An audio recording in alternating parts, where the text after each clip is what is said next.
Instagram Live. What's going on, everybody? This is Jabari Advocates. And on this special episode, Maverick, the art of corporate video production, I will be interviewing my mentor, owner and lead director of photography of Sunchase Media, John Ledbetter. I'm so excited to have the honor to do so. Before we get started, we want to make sure that we have an audience. We want to at least get to about 5 to 6 consistent viewers. What's going on, Zion? Appreciate you for pulling up. But yeah, before we get started, we just want to make sure that we have an audience for John so he feels seen and make sure that he can, tell his story with folks that are watching. What's going on, Sam? So I got my DSU folks pulling up. As y'all can see, I have my Delaware State University alumni sweatshirt. Last Tuesday, I had the privilege to go back to Delaware State University, which is my alma mater. And I spoke to the mass communication students about my journey as a owner of a video production company. And it was exciting. What's going on, Daniel? Appreciate you for pulling up. So for those that are joining, please stay. I need to get to about 5 to 6 consistent viewers before we start the program. Again, I want to make sure that my mentor, John Ledbetter, feel seen, and we have an audience that can hear his story, and we'll begin once we get to that point. Yeah, my guy. So Daniel is my guy. He is a phenomenal director of photography and editor based in the DMV area. We've worked on a few projects. We currently have a project now with Black Lives Matter DC that we've been working on for some weeks now. Make sure y'all check out Daniel's page, D-Way Creations. He's phenomenal. He's doing his thing out here. But yeah, again, feel free to grab you some coffee. I got my coffee right here before we get started. I got some music, and I just want to set the vibes, before we start our interview. So please don't leave. Again, we want to get to about 5 to 6 consistent viewers before we start. So please make sure you send this link over to your friends and colleagues who can find this information very vital. Because what we're dropping today, we're going to be dropping some gems like you've never heard. Like, John has been in the industry for over, I would say, 15 years now. I met John back in 2019, and we'll talk more about his story, but John is killing it right now in the DMV area and beyond. He's traveling, he's telling stories, he's motivating people like myself. There wouldn't be a me without John. I definitely want to give him his flowers on this live. Again, this is an honor and a privilege to talk to my mentor. He's a very busy man. So that's why I need y'all to stay online and support before we get started, and again, let your friends and peers and colleagues know that we're going live. And soon as we get to about 5 to 6 consistent viewers, we'll start. But I guess quick story time. So as I was mentioning earlier, I went back to Delaware State University March 14th to talk to the mass comm students, and they're killing it. They're passionate. You can tell that they're learning so much about the industry, and it motivates me because I was once in their position. What's going on, Ben? Appreciate you for joining. So I definitely wanted to pour back into the students at Delaware State, because I know how it feels to be a college student. I'm only 5 years removed. What's going on, Josiah? Appreciate you for joining. I'm looking forward to our podcast, Josiah's Voice. Make sure you all check in on Josiah's platform. Definitely looking forward to speaking with you, Josiah, very soon. What's going on? We got some more people joining. Appreciate y'all for coming in. Okay, we're at 7, so I think it's only right that we bring in John. So again, John Ledbetter is the owner of Sunchase Media. He's about to tell us his story. I'm about to bring him in now, y'all.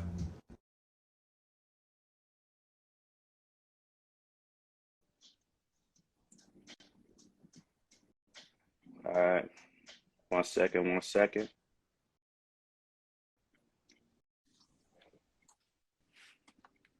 Yep.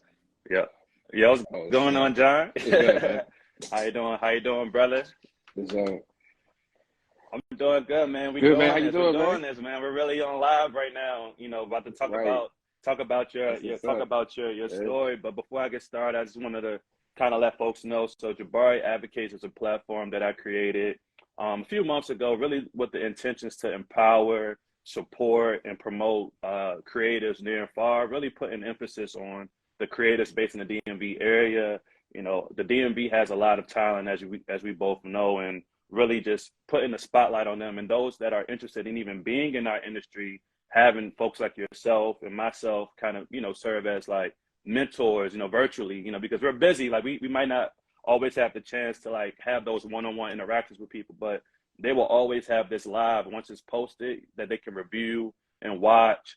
So again, without further ado, I got my mentor, John Ledbetter, Sunchase Media, man. I met you back in what, 2019, I think it was. Yeah. Yeah. Yeah. 2019, I hit you up for a project Yeah, for randomly, sure, for like sure. come through, I remember, and yeah, I remember yeah, like you it was a revealed to me a conference. while back that you thought that it was like I had a team. Like you was like, Yeah, yeah, man. Yeah, yeah. I hey, thought it was man, like five of y'all or back in them something. Yeah, Delaware yeah, State days. So I got my Delaware State alumni shirt. You know, I definitely got to represent. I know you went to VSU. Shout out to VSU. I said we got Rock in the building. What's up? What's going on? Yeah, yeah. we Rock, got what a up, lot of Rock? people that's pulling up on us. Definitely appreciate the love that we're getting, man. But let's get right into it, man. So you are like, when I think of like corporate video, like you are like the top of the list for me. Like when it comes to telling those stories, you know, when it comes to like, especially when it comes to Black businesses and Black institutions, like you have pretty Mm-hmm. much like cracked the code when it comes to telling their stories. So like, tell your story. Like, how did you get into like video production and all of that? Yeah. Wow. All right. So I guess I'll skip some levels. Um, I guess the reason I got into corporate because I started off doing music videos and doing that whole hustle. But what I loved about corporate is that you could enter into the room at a corporation and from jump, your name was spread like wildfire throughout that organization. You know what I'm saying? So I might get hired to do something for the marketing department, and next thing you know, the accounting department, the D&I department, the HR department is hitting you up. So that's one of the reasons why I enjoy corporate so much, and it's also a structured environment. It's a chill space, right? It's corporate, so that's one of the reasons I love corporate so much. Also, I will say this: there's a misconception about corporate videography. People seem to think that it's like the typical talking head and about this company, but it's many things. Because once you get into a corporation, they're hitting you up for events, they're hitting you up for about videos, they're hitting you up for so many For things. sure. Let's actually take a big So yeah. step back. What is corporate video?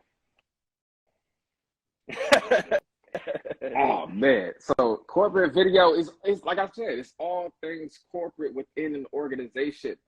So perfect example. I started working with I'll say the name PG Parks, right? So I consider that even though I'm out in the field doing like training videos, I'm doing events, it's a corporation at the end of the day. So they're going to hit you up to do all things corporate within their umbrella. So I feel like that's what corporate is. I mean, it's not entertainment, right? So entertainment is its own thing. It's not it could also be considered documentary as well. Hmm. I think documentary and corporate go hand in hand because there's many times where I might pull up to an organization and I'm doing a profile video for that Hmm. organization, or an employee profile, or an about video. So yeah, corporate is many things, but it's really under the That makes umbrella sense. within that And I organization guess we're what working makes with. like corporate video different from like narrative or even like working with influencers, like using TikTok and all those different you know, apps and such like that. So with corporate video, like, you know, corporate video could have like Mm, this misconception that it's boring and people with suits and stuff like that. But one thing that I definitely right. admire about the way that you tell stories, especially when it comes to again like Black agencies and Black companies, like you make them feel like the stars that they truly are, even if it's something as simple as interviewing the CEO or doing that about video. So kind of without giving Right. too much of your secrets, because Right. again, like you have a signature. Like I think when people see a Sunchase Media video, they can tell that it's a Sunchase Media because there are like certain stylistic choices that you take. You know, from even if it's as simple as like the music that you choose, the frame rate. I Right. definitely think you have a specific Mm. way that you like to tell these stories, but like how would you describe your style as a director of photography when it comes to working on these corporate video productions?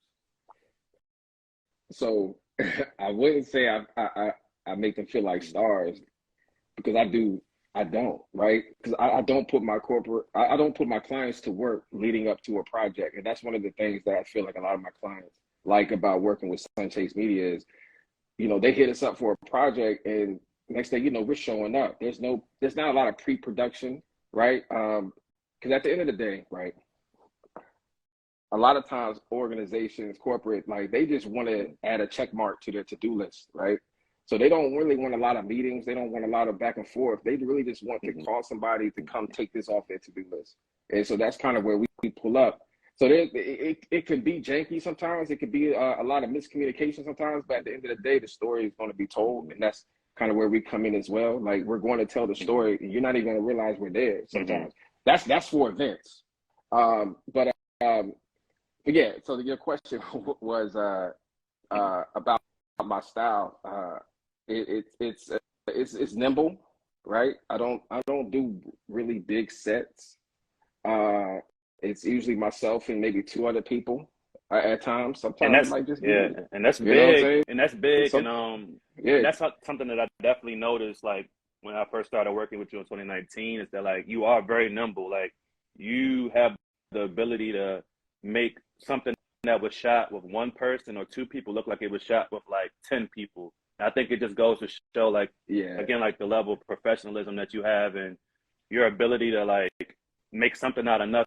Because again, like working in the corporate environment, we're working with suits. People in suits all the time, and they may have a marketing agent. I mean, excuse me, like have a marketing department, or they may not. And then you kind of have to come in and serve as that creative director, not only to film, but to also say, nah, maybe you should stand over here because this will make this will be a better angle. You know what I'm saying? Like you're wearing so many hats on set, which I would say Right, for those right, who might right. have more of like a traditional filmmaking background, that might be like a lot of work. That might be overload. But and to Right, kind of right, kind right, of I guess right. to wrap it up, my question I guess would be again for me, like you're I consider you as a mentor. You are my mentor, and you pretty much taught me the ropes, from a corporate video perspective, and learning how to again navigate and wearing all those many hats. Like, how do you kind of deal with that? Is it overwhelming at times, or? Yeah, yeah. It's a little bit of crazy in me. I think you got to be a little crazy to pursue this at a high level. And it's also a little bit of the control freak in me, wanting to control the whole process from beginning to end. And to go expand upon what you were saying, I'm a shooter, and I also direct. So oftentimes I'm in situations where I'm shooting and directing at the same time. Um, and so I mean, I guess I mean, what it's was the like does question again? it Like, kind of get overwhelming at times? Like, how do you pretty much balance it all? yes, yeah, yeah. So it's starting to get to a point. The older I get, the more I'm starting to be like, all right, I gotta outsource, so I gotta like bring on extra hands to handle the pressure. Like I'm starting to find myself in situations where Mm, there is more anxiety creeping in. But I think that you really just got to be built for this. Honestly, I think you got to be, you got to be able to balance both sides of the brain, the creative side, and also the logical side mm-hmm. and the decision making side. And I think that that's something that some people, Yeah, a lot of people don't really have. Um, to where they find out early and they next thing you know they're outsourcing everything. But hmm for me, I've been able to kind of hold it down and that's fine. And for a long that's period of actually a time. great segue because John and I we were on set yesterday, and we were talking a little bit about today's interview, and I was like, John, do you want to go there? Like, do you want to talk about the pressure and the anxiety and Oh, all of the because obviously when it comes to social media, people only see the tip of the iceberg, right? They only see the BTS and they see the final product, but right. rarely do people get like a Yeah, what's it like, they get to see under the hood and see like, wow, like, burnout, a lot of us freelancers, I'm sure people that are yeah, watching right now can relate to slow season. I'm sure everybody in this chat that, that's watching this live that are creatives, slow season was a pain. Like, am I right, y'all? Like, this slow season, I think maybe first time in a while, like, was really hurting a lot of folks, you know what I'm saying? And to that point of like, you gotta like really be resilient. You gotta like, you just gotta believe that like down the line, like your breakthrough is gonna come. So like that takes a lot of mental turmoil at times and pressure, when, for myself as a creative, like this is year 5, like, you've been a creative way longer than me.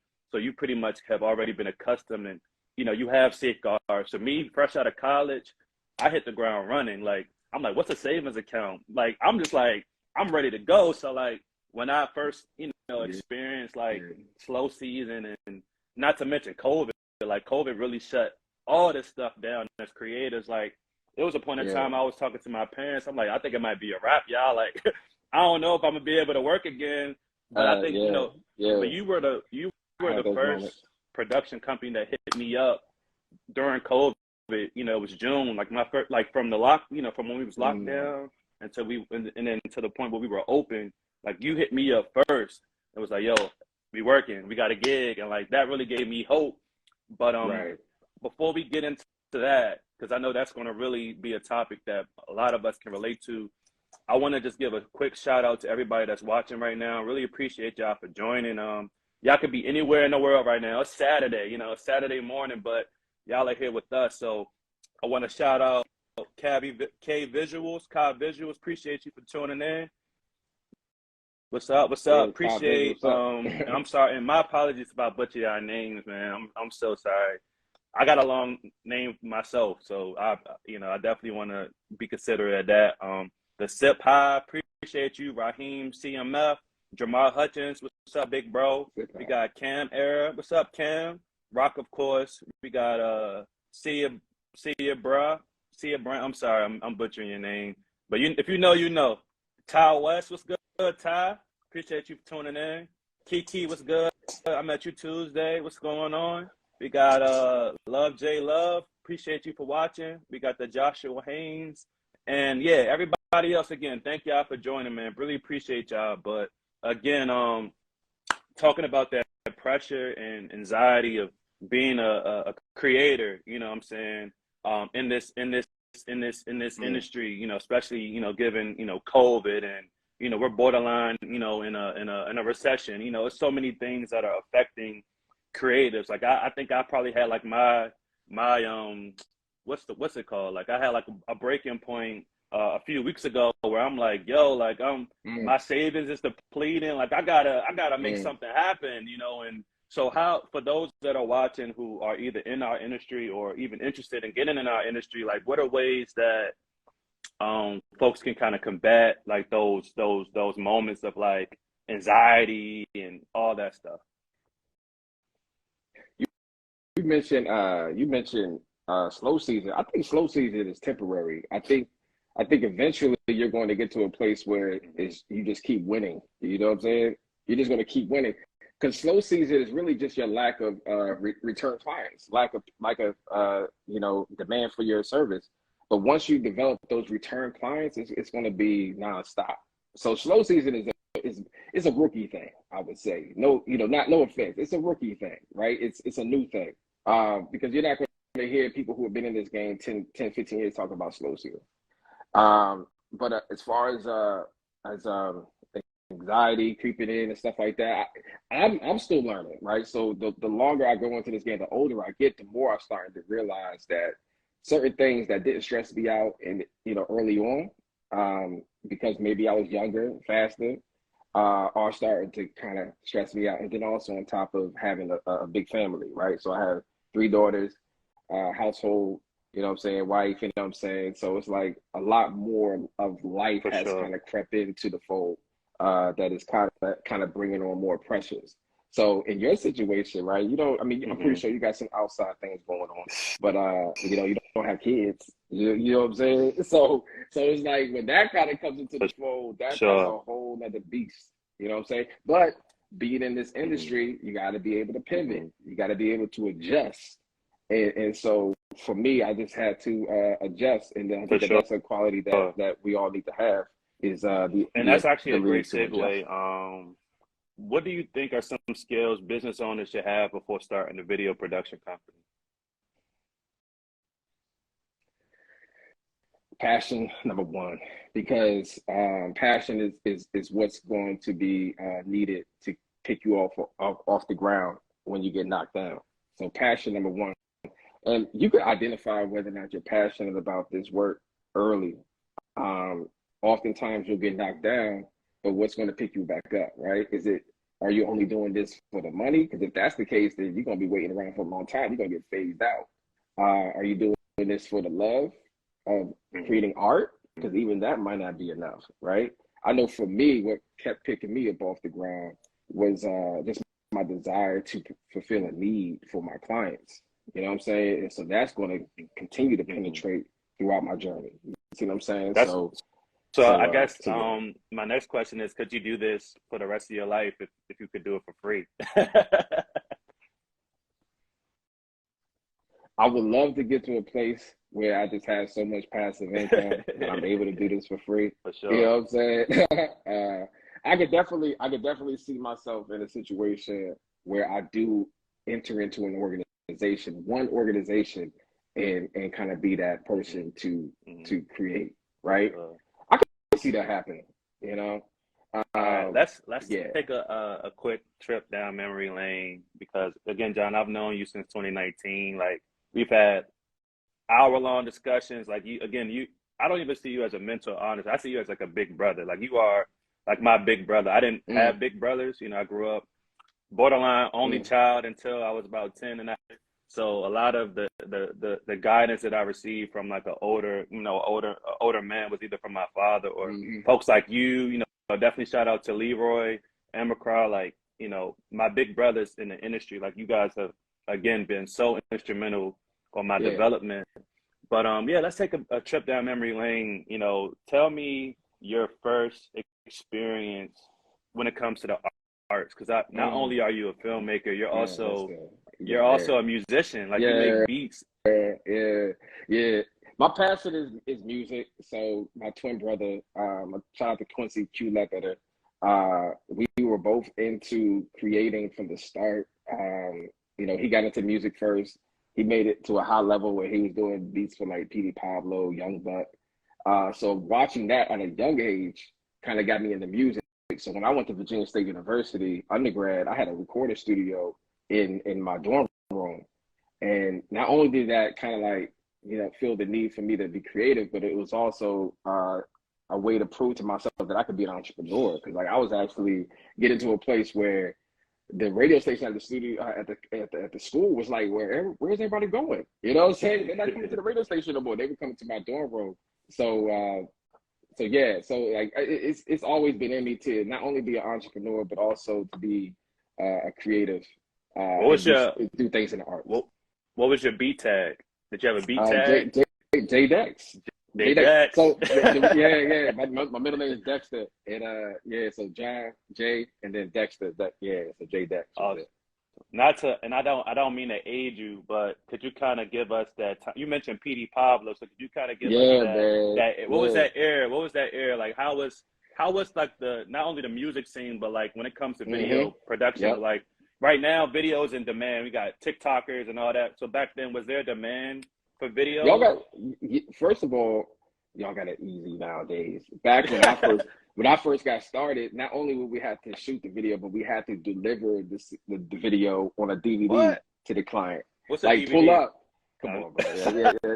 That's no surprise. Like we were and this was like all of 2008, 9, that whole era. Even in 2006, when I really first started messing with video.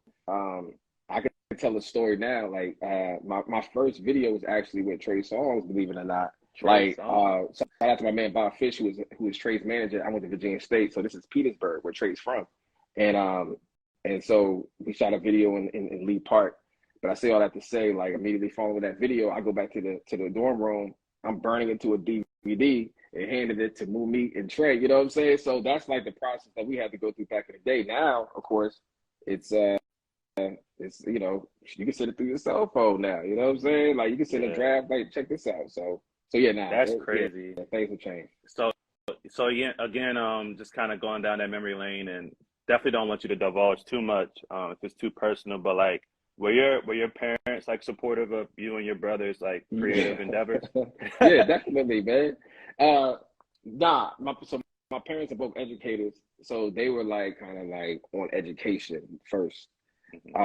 So for us to achieve in the classroom was it. But for us to kind of do anything that was kind of like off, you know, and that's a good question because my sister and my brother are all in the creative kind of video production and producing industry. Oh, wow. And I'm not sure how that kind of worked out, especially coming from the household that we came from, where we would like our parents were really strict on education. But I will say this: they allowed us to listen to whatever music we wanted to. I think that kind of allowed us to explore creatively. They allowed us to do things that even me as a parent, I'm like, nah, turn that off. With y'all, you know what I'm saying? so yeah. So I think my parents, having that support, that balance, I think is important too. You know. Yeah, I definitely can attest to that because I would say like, you know, just my friends from college and just growing up in DC, like I know it's a luxury to have parents support more of like a liberal arts kind of pursuit. You know, when you're in college, your parents like you need to get a job, you need to have something that's sustainable, and like honestly, we have a career that is probably like the least sustainable, at least when you're first starting out as an entrepreneur. So to your point, I think it's great that, you know, we had support systems and parents that were willing to support us. And, you know, maybe if they didn't understand completely what we wanted to do, they were still like, you know what, I see the vision, there's talent there, go for it, you know.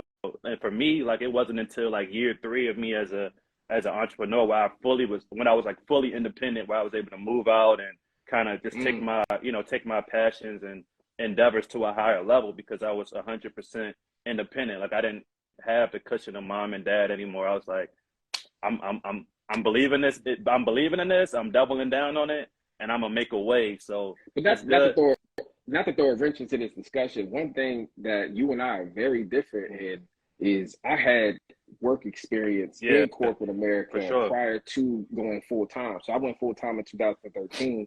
I graduated from Virginia State in 2005. So it's like during that time, I'm in corporate America working my way up. I got my MBA, all that stuff. And then I decided to go full time. But you jumped right into it. I jumped right in. I was like, I dived right into it. Right. And I think that is a major difference. Whereas I worked that time frame learning, almost appreciating making a living doing something that I enjoy doing as opposed to doing something I don't.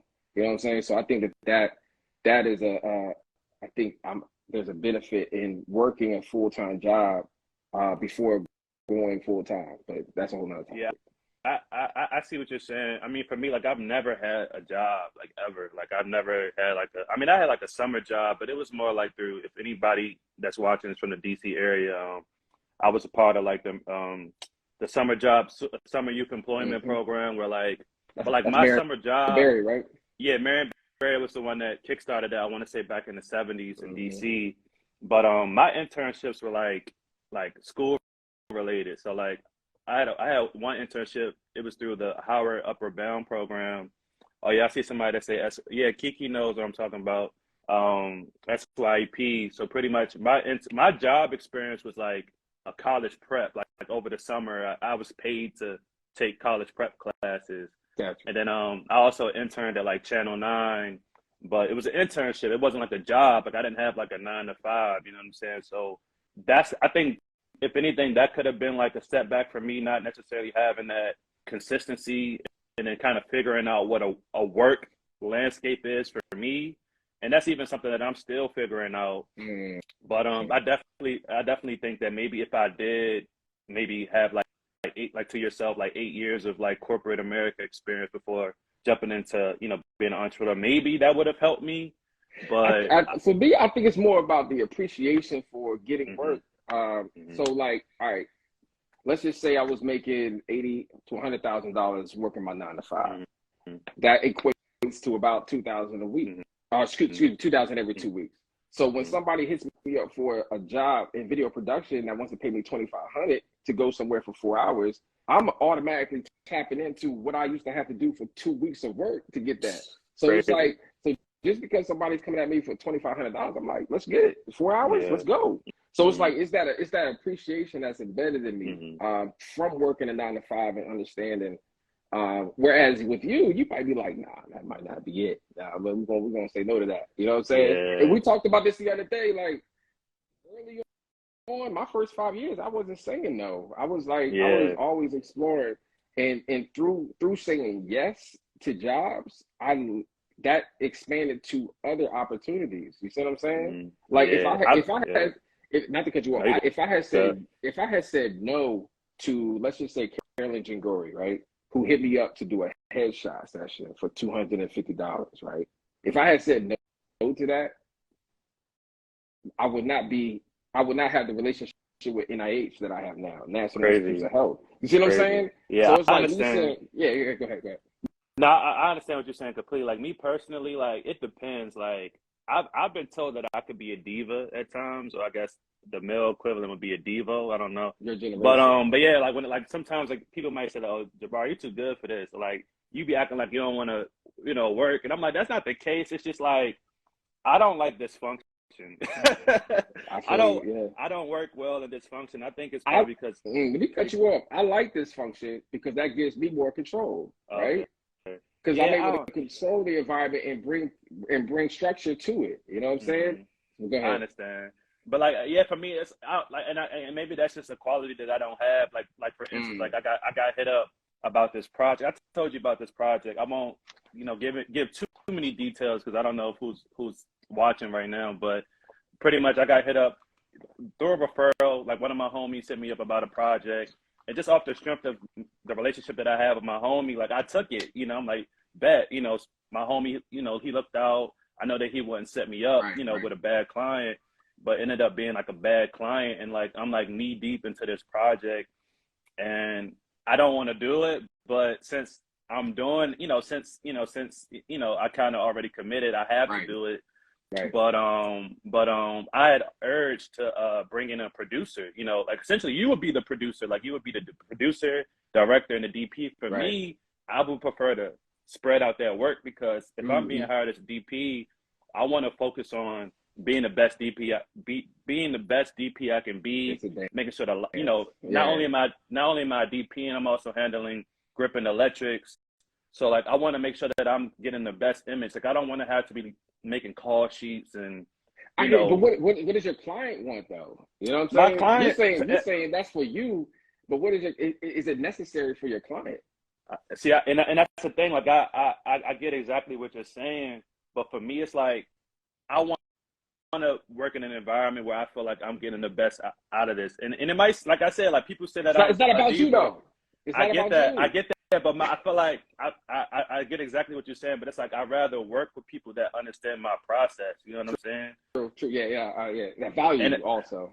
Yeah, so it's like, and that's my whole point. Like people say that I could be a diva, like, you know what I'm saying? The Jabari, it's not, like you said, it's not about what I want, it's about what the client wants, but it's like, I also want to make sure that the client is getting the best product. So if I'm wearing so many hats on set, like I'm gonna be dead at the end of the day. And it's like, if I look at how much I made versus like all the work that I put in, it doesn't equate. So it's like, I personally, I'm 26, right? I'm 26. I've been working with you. I've been doing this for about 5 years now. And like, I literally, like, to the point about anxiety, like I will leave a shoot feeling anxious and I'll be tired and like, I'll be out with my friends and family and I'll just be dead. And they're like, yo, what's up with you? Like, you good? And it's like, yeah, this shoot just whooped my butt, whooped my ass. So it's like, I'd rather, even if it does come off as if I'm being like a diva, or if it comes off as I'm, being like extra, it's really to protect myself because for one, like I'm a giver. Like I naturally want to give my best to whatever I'm working on. So if I'm giving my best and I'm breaking my neck, giving 110%, but the client is only giving me 50%, it's like, it's not a balance. So I'd rather have a client that sees my value and we're like neck and neck as far as value. So that, again, I'm not killing myself. Right. For like $1,500. Like, you know, granted, like, you know, it Yeah. could be a 4-hour shoot, but like that $1,500 is gonna put me down for like 3 days where I'm not gonna be able to respond to no. Because I'm an introvert, y'all. I'm an introvert, so that's another thing too. So you mentioned about kind of being built for this. Like, I know myself. I know that like if I do a 12-hour day and I'm going full speed for that full 12 hours, not eating, because I don't be eating on Right. set sometimes. Because I just be. Yeah, you can do So that. it's Yeah, like, when you're young, you can do that. so like You got it. it, and like at the end of the day, like I'll be dead. Like I'll be dead for like 2 to 3 days. Like that's just me because I know myself. So I just can't. I can't keep putting myself through that turmoil. Yeah, man.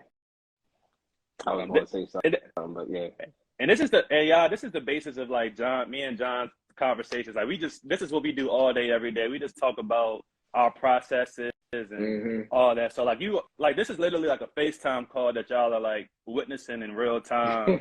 You know, John, you know, but it's good. And that's the thing too, y'all. Like it's so important for y'all to know yourselves. Like for those that are like obviously, you know, new to the industry or looking to like gain more experience, like I honestly say that it's important to have those interpersonal skills. Like, you know, I'm big on therapy. You know, I think we all should, you know, look into like some form of mental health, mental wellness check-ins with, you know, checking in with ourselves, because this industry can be cutthroat. And for those like myself who, you know, are introverts, like I'm introverted. Like even doing this is like a big out of my comfort zone. So knowing that, you know, these are qualities about ourselves, we can kind of tailor our lives. And as entrepreneurs, we can do that. Like, and that's why I feel like I don't thrive well in a 9-to-5 climate, because if I'm working with people and then, you know, it gets highly intensive and all this stuff, like me personally, like I'd rather like have control over my day. So if I need to take a day or two off to just, you know, rejuvenate,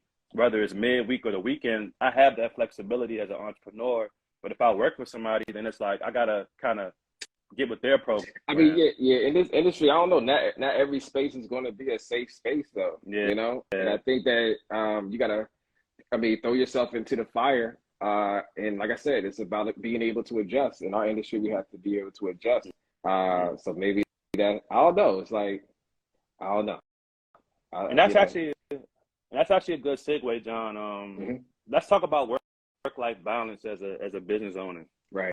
How do you manage working and then also, you know, being a family man, once again, being a brother? Yeah. Being able to adjust. It's almost like we're athletes, you know what I'm saying? Like athletes are able to adjust on the fly, you know what I'm saying? I look at this as like, you know, a sport, honestly.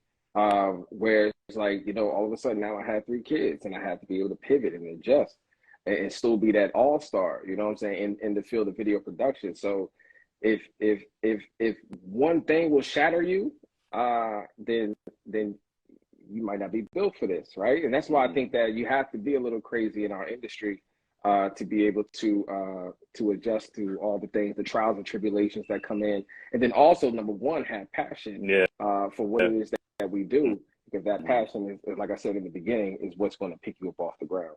Yeah. So I had made a post, I want to say last month, because again, it was like during that time where I was like having a lot of anxiety and pressure with the business. And I got some great advice from Marcus. You know Marcus, based in Houston. I forgot his IG, but he had sent me like a couple of voice memos, and I wasn't expecting it at all. I really appreciated his willingness to like pour into me during that dark time that I was in. But one thing that he mentioned when it came to like work-life balance, he was like, it doesn't exist for us as entrepreneurs. He was saying that if anything, it's like a flow, and we have control over that flow. You know what I'm saying? We, like you said, like it's like as an athlete, you know, we can kind of control the pace at which we want to move and how we navigate. And another thing that he shared with me, because for me, like I don't take days off. Like I can't even remember. I mean, the last time I took like a really like you know, just off the grid vacation was like in December, and that was rare. Like that was like super rare for me to take a break or take a vacation. I would even say like up until this point, like every weekend I've been working. This is like one of the first times in a while where I haven't been working on a Saturday. So like one thing that Marcus shared with me was he was like, when it comes to like, you know, at the end of a month, when you're planning for the next month, try to block off days where you're not doing anything, like nothing. And then like on those days, you know, literally do nothing. or spend time with your family and stuff like that. So I Yeah. go with all that to say, like, I think that's great advice. But for me, I don't know how to chill. Like, I feel like if I'm in the crib and it's a day off, I'm looking at my computer over there. Like, I'm just around so many triggers. Like, my camera's right there. That might be like you're not satisfied with where you're at, though. That could also be the reason why you can't chill. You might be so anxious, like try to get to whatever goal you're trying to reach. I think once you reach your goals, you'll be able to like take advantage of chill time, right? And then of course, having a family will have you settle down as well. Mm-hmm. So yeah, definitely. I think it has a lot to do with you being kind of young in the game and wanting to achieve such high goals that you feel like when you are relaxed, you're falling behind. You know what I'm saying? Cool. I would say for me personally, I've already exceeded my goals in this industry. Honestly, like for me to be able to get paid to do something that I really enjoy doing, I've already won. You see what I'm saying? Everything I'm doing now is a bonus, honestly. And I think that being satisfied with yourself is key. That's vital. That's really important, and I work towards that. Every day. How can I be a better person? I mean, obviously, I want to be a great business person. I want to be a great creative, but I also have to work on those interpersonal skills that help me, get to that point of satisfaction. Right. And I think that's so important. But before we proceed, I just want to again show love to the people that's watching. Some people have been commenting. Yeah, so I guess this is Jamar Hutchins. If you're still watching, he made I think this was about when we were talking about the client interactions. He was like, "Why can't it be both when the client needs the best version of you?" That's fair. Roman numeral 3, he said facts. He was like adjustments and being able to pivot. That's true. It's good to be able to pivot. Josiah says, days for doing nothing are so important for me. Definitely agree to that. But yeah, so knowing what you know now, what would you do differently in your career, like let's say day one? Yeah. Honestly, absolutely. All right, so there's two ways I can answer this question, right? So number one, I would say absolutely nothing, because all the trials and tribulations, the failures, failing fast is something I do well. All that has kind of got me to the place that I'm at right now. So I wouldn't change anything. I'm a huge fan of failing fast, right? And that might not work for you or other people because of the turbulence, but I wouldn't change anything. But I will say this: the other way I would answer this question is, I wish I did have a mentor early on, because I didn't, right? Mind you, I got into this game around 2005, where in our community it wasn't a lot of people to talk to in video production. So I kind of learned on my own and thought that we had to do everything on our own. So I wish I did have a mentor early on to help me skip some levels, right? But I would not be where I'm at right now if it wasn't for all the failures that I made. So I wouldn't change anything. For sure. I definitely agree to that. And I think it's important that you acknowledge that, because now you can pay it forward.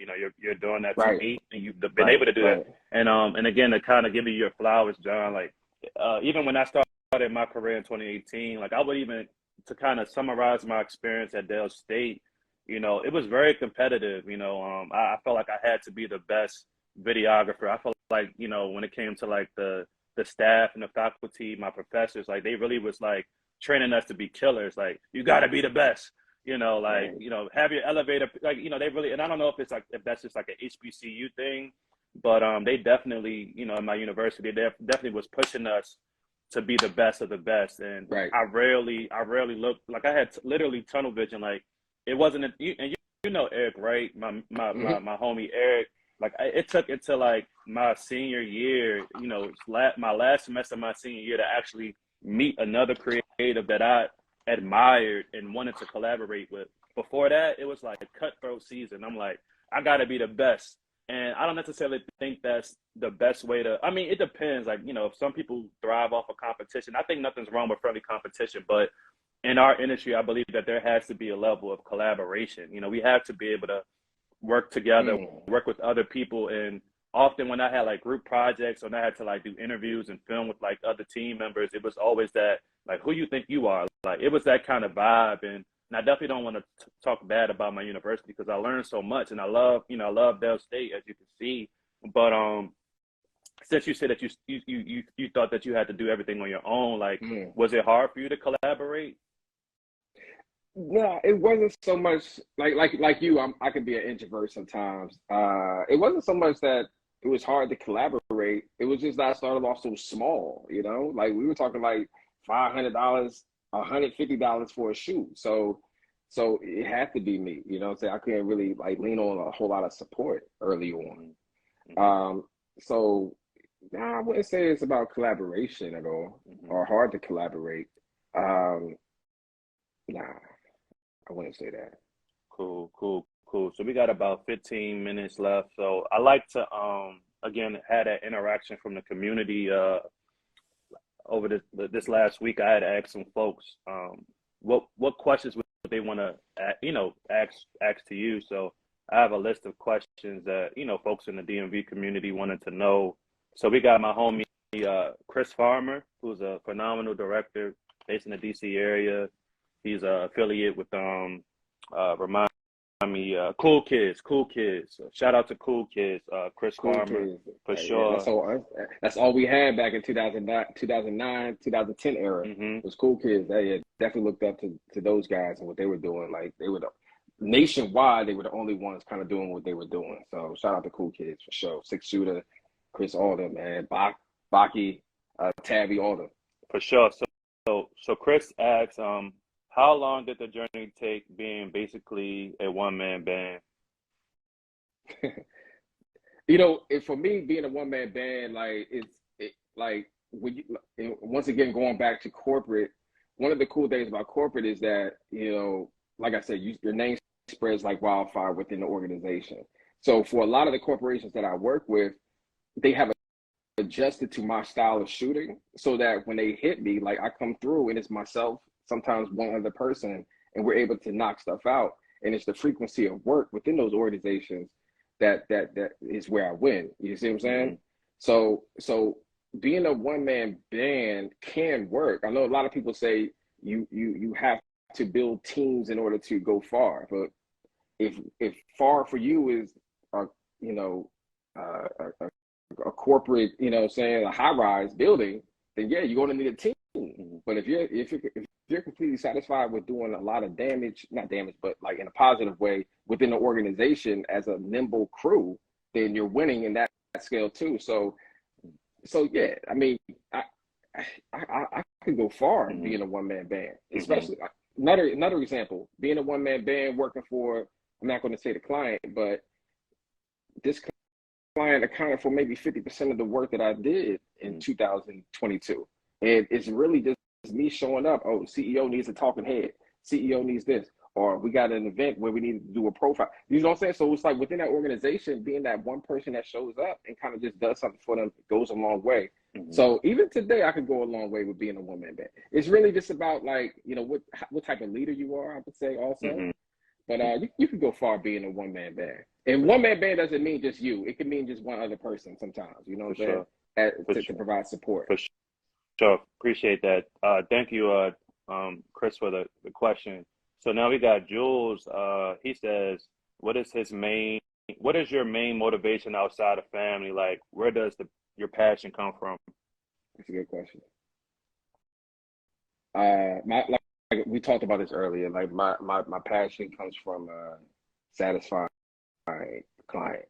I love being the person to fix something for a client. That's why the best way to get me is last minute. Like I love, for some reason, last minute gets me amped. I love coming through somewhere last minute. But the question is, what was the question? Like, what motivates you outside of your family? Like, where does your passion come from? I mean, building,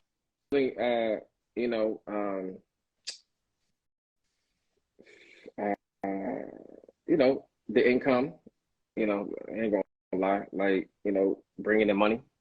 Mm-hmm. I think a lot of creators early on, they say it's really about the art, it's not about the money, but it really is. Yeah. That's how you sustain.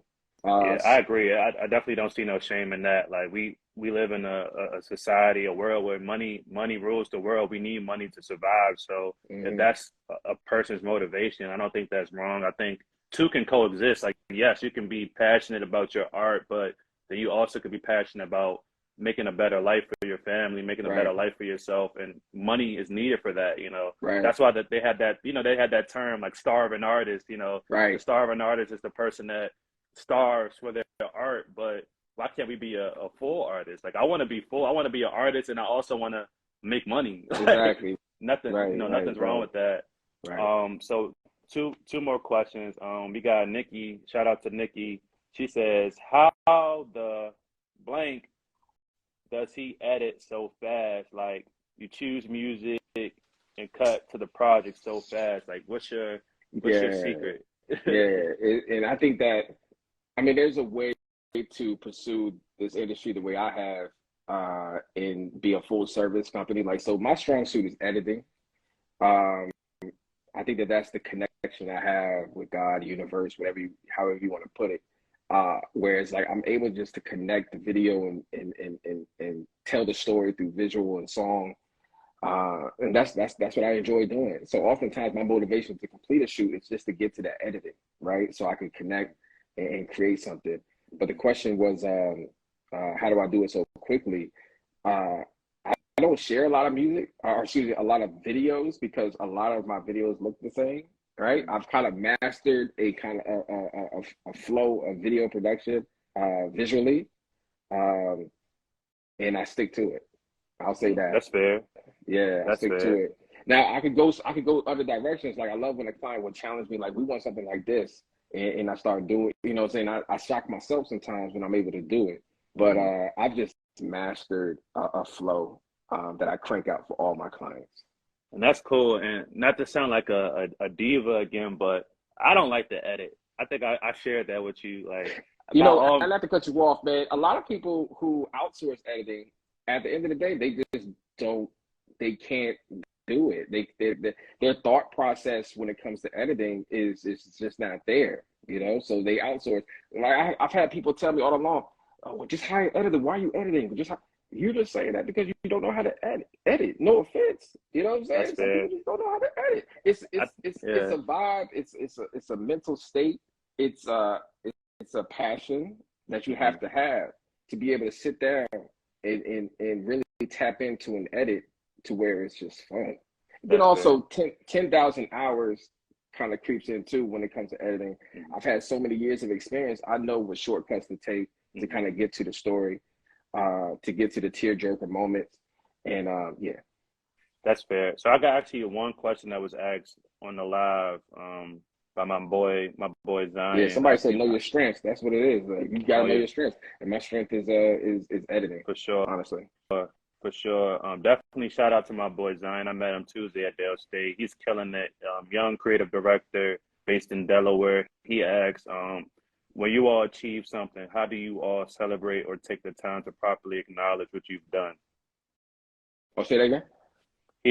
Zion asks, I guess when we all achieve something, how do we celebrate or take the time to properly acknowledge what we've done? So for instance, like if we did a big project, like how Hmm. do we celebrate, or Yeah. acknowledge the work? Yeah, part of why I do this is that space in between finishing a project and starting a new one.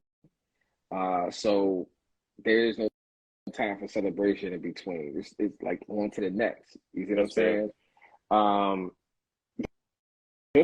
for me, satisfaction is we talked about this recently. Leaving a shoot for me, like after I knock out a shoot and I go all out, leaving that shoot is satisfaction for me. Like, yo, it's over. We did it.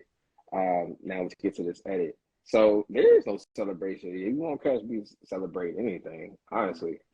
I feel you. I guess I'll answer my portion. How I celebrate, I like to. Well, one thing that I want to start implementing is like taking my crew out to dinner. So I'm taking more of the. So I think even though John is my mentor, like I feel like I kind of deviate a little bit of like the trajectory that he has. So for me, I want to have teams. Like I want to have everybody to focus on one individual role. So one way that I want to start implementing, I guess, celebratory practices is maybe having dinner with my crew. Like if folks are all in the same city, we can kind of just have have a lunch or dinner or something. That we all can just kind of, again, decompress and maybe talk about all the things that went good or went bad into a production. And if not that, I could celebrate within myself. Like I could take myself out to dinner and, and say, wow, that was a 6-month project that we finally knocked out, and I'm happy, and I think it's always good to acknowledge, not only to acknowledge it for ourselves, but to have other people validate, the hard work that we do. It feels good to get that engagement from other people who see my work and be like, oh yeah, that's great. Shout out to you. I like that. It feels good. Not saying that I do it for the validation, but it just kind of affirms that, like, yes, like I am doing something that has value. And even like client testimonies, when clients are able to, not only refer me, but to also give their testimonies to my work, I think that is a good way to acknowledge my accomplishments. And it makes me feel good and keeps me motivated. But we got about 5 minutes left. This is a great question from Love J Love. She says, how important is Black videographers in corporate America? I think it's important in the space of telling Black stories. I think that there's a connection that I bring to a story that is centered around Black people, Black culture, and I'm able to tap in a certain way that a non-Black videographer is able to tap in.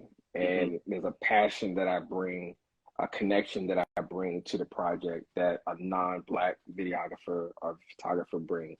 So for that sense, it's very important. I definitely agree with you. And actually had a conversation with a Black producer who's based up in Boston. It was like a nonprofit shoot, and he was like, "Yeah, Jabari, you and your business, you all can really kind of double down on this nonprofit industry because, me as a Black content creator, as a Black filmmaker, like you said, we can kind of tap in and tell a story that we can relate to because we are Black. Right. We know about the Black experience. Right. Versus, if there was a non-Black content creator who would want to, who was equally yoked, equally qualified for the gig. Like if it's a story that has to do like a Black community, they would most likely choose me, or they would probably want to work with me over that person.